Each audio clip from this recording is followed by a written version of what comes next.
The door at the end of the tunnel led to even deeper underground corridors where the air was heavy and stagnant. Bluey and Bingo ran through narrow passages, hearing behind them the echo of footsteps and the cold glow of the portable emitter slowly approaching. The corridor widened into a large underground chamber where old city sewer system blueprints hung on the walls. In the center of the room stood a metal table with various instruments, and nearby lay folders with documents. Bluey quickly scanned the papers in the dim light of emergency lamps. On the cover of one folder was written, "Project Eclipse Phase 3. Inside were photographs of other cities completely infected and maps with marked infection spread points. "This isn't the first city," she whispered to Bingo, showing pictures of empty streets filled with motionless figures. "They've done this before." On the last page was a plan. After completing control over local population, proceed to capture infection-resistant subjects to create hybrid form with preserved intelligence. The light in the tunnel grew brighter and the scientist's voice echoed from the corridor. "Nowhere to run, specimens. The procedure will be painless." In the corner of the chamber, Bluey noticed a ventilation grate large enough for them to crawl through. The sisters quickly unscrewed the bolts and climbed inside just as bright light flooded the underground room. The ventilation shaft was narrow and dark, but at the end they could see weak light. They crawled through the metal channel until they reached another grate that opened into an abandoned building on the city outskirts. Emerging outside, Bluey and Bingo found themselves in an old library where silence reigned between dusty shelves. Through tall windows they could see that the streets no longer had zombies. All had gone to the city center, to the radio tower. On the librarian's desk lay a turned-on radio from which conversations could be heard. "Base, this is Squad 7, city cleared, population under control, awaiting transport arrival for resistant subject relocation." "Copy that, Squad 7, next location already prepared. Operation expanding to neighboring settlements." Bluey understood the scale of what was happening. This wasn't a random infection outbreak, but an organized operation to capture entire cities. And she and Bingo were needed to create a new form of zombie that would retain intelligence but obey orders. Suddenly the radio went silent, and from outside came the sound of approaching helicopters. Through the window, military aircraft could be seen descending from the sky with bright searchlights that began methodically scanning the streets. "They know where we are," Bingo whispered. At that moment, an old telephone on the librarian's counter rang. Bluey carefully picked up the receiver and heard an unfamiliar voice. "If you're hearing this message, you've avoided primary infection. My name is Professor Hartwell and I lead a resistance group. We know about Project Eclipse and are working on a way to stop it."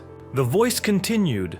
"In the library basement, there's a secret exit leading to a safe shelter. But remember, not everyone can be trusted. The infection can take various forms." The line went dead, and the helicopter searchlights grew brighter. Bluey found a hidden door behind the bookshelves, and the sisters descended into the basement where a long dark tunnel awaited them, leading into the unknown. But now they had hope. Somewhere there was resistance, and possibly a way to stop this nightmare. However, the voice on the phone warned that the infection could take new forms. Who could be trusted in a world where even saviors might be part of the experiment? To be continued. There's a lost Bluey episode only whispered about. They call it The Staircase That Wasn't There. It aired once, maybe less. Some say it was never meant to air at all. The episode begins like any other. Bluey and Bingo are playing hide-and-seek in their house. Bandit counts loudly. Chili laughs from the kitchen. Everything feels normal. Until Bluey hides in a new place. A door under the stairs. A door that wasn't there before. It's small, barely big enough for her to crawl through. She hesitates, but Bingo finds her giggling. They both squeeze inside. On the other side, a staircase, leading down, much deeper than the house should allow. The walls are bare concrete. The air smells damp and cold. The steps seem to stretch forever into the dark. Bingo jokes maybe it goes to the center of the earth. Bluey laughs nervously. They descend, step after step. The light behind them fades. The house above seems to vanish. The further they go, the colder it gets, and the darker. Their voices echo strangely. The stairs twist and turn, sometimes leading sideways, sometimes looping. They find doors along the way, small wooden doors, each one slightly ajar. Behind them, things move, shapes, figures they can't quite see. Bingo gets scared. She begs to go back. Bluey agrees. But when they turn around, the staircase behind them looks different. The steps are cracked, broken. The path they came from Gone. Only more stairs leading down. They keep walking. They pass a window set into the stone wall. Outside it shows their house, but wrong. The sky is red, the trees are twisted, no one is there, just emptiness. Bingo starts crying. Bluey promises to find a way back. They keep going, down, always down. Hours seem to pass, days maybe. Their paws hurt, their voices weaken, but the stairs never end. Finally they see another door, this one made of heavy metal. Without thinking they push it open. Behind it, a hallway. Familiar, the hallway of their home, but too quiet, too still.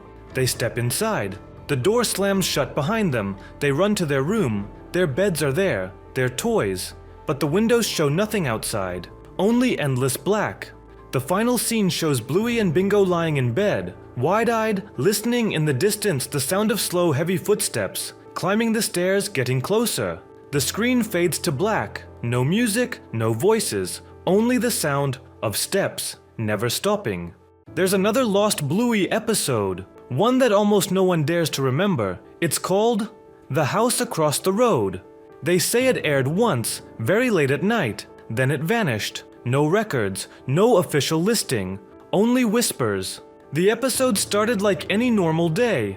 Bluey and Bingo were playing outside. The sky was thick with clouds. The world looked pale and cold. Bandit called from the porch. Time to come inside. They ran toward their house, but something felt wrong. Across the road stood a house exactly like theirs. Same porch, same swing, same flowers, but no lights, no sounds, just emptiness. Bingo giggled. Let's knock on the other house. She ran before Bluey could stop her. Bluey chased after. The closer they got, the colder the air grew. The door wasn't locked. It opened with a soft creak. Inside, silence. It was their house, and yet, not. The colors were drained. Photos on the walls were just empty frames. The air smelled of dust and wet stone. Bluey called out, "Hello." Her voice echoed too much, too long. Bingo tugged her paw. Maybe someone's upstairs. They climbed the stairs. Each step groaned under them. At the top, a long, narrow hallway. Identical, but wrong. All the doors were closed, except one, the bedroom door. Bluey peeked inside. 2 beds, 2 chairs, 2 scattered toys, and in the far corner, 2 figures.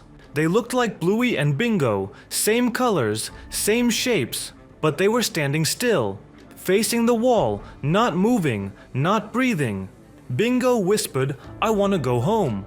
They turned to leave, but the door slammed shut. By itself. The house moaned, the floor creaked. Bluey grabbed Bingo's paw. They ran, down the hall, down the stairs, into the street.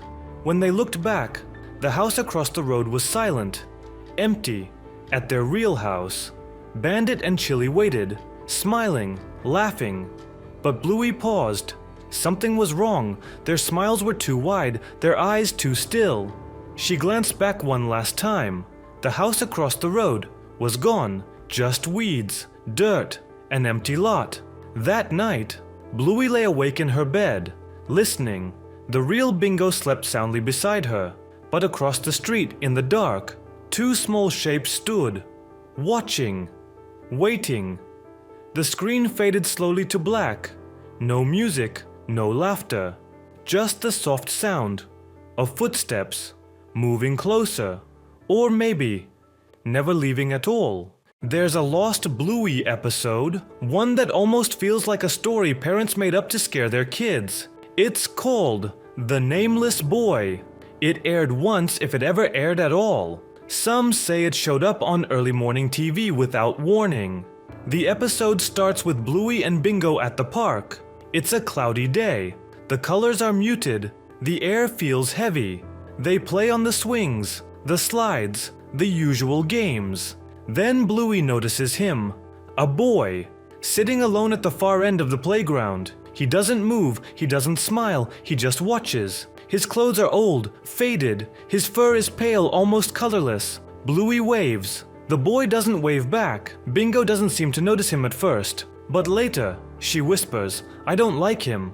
When Bluey asks why, Bingo says, "Because he knows your name." That night, Bluey dreams of the park, of the boy. He stands closer now, right outside the swings. His mouth moves, but no sound comes out. The next day, Bluey sees him again, not at the park, but across the street from their house, standing still, watching. Bingo refuses to look. She keeps saying, "Don't talk to him, don't answer." But the boy calls anyway. His voice is soft, sweet. He says Bluey's name, perfectly, like he's known it forever. Bluey feels herself walking toward him without meaning to. Her paws move on their own. The world blurs. Only his voice is clear. Bingo grabs her, shakes her, snaps her out of it. The boy frowns, turns, and walks away, slowly disappearing into the mist. That night, Bluey lies awake, listening. For hours she hears nothing. Then, a soft tapping on the window. She peeks. There he is, staring in, smiling now, whispering something she can't quite hear. The screen goes black. No credits, no music, only the faint repeated sound of someone whispering her name.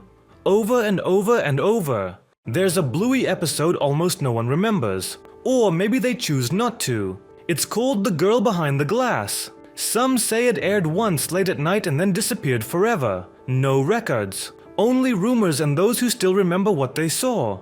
It started like any normal day.